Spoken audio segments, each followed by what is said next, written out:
او الہ تینا هغه شخص جوړ کړ چې د مبارک خپل دوره خلافت کې کله چې بیت المقدس صحابه کرامو فتح کو، ابو عبیده ابن جراح رضی الله تعالی عنہ خالد ابن ولید قومندانان دي. درې میاشتې جنگ په بیت المقدس باندې وکړ، هغې دروازې بندې کړې وې، نه فتحه کېده.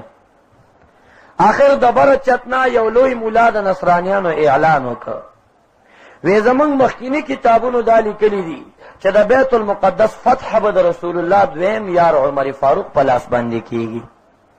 که تاسو کې عمر فاروق موجود وي نو راځئ موږ جنگ نه کوو، بغیر د جنگ نه دروازې کولاوو، او که عمر فاروق ژوندی تاسو کې موجود نه وي ځئ جنگ مه کوئ، واپس لاړ شئ، تاسو دا نشئ فتح کولی.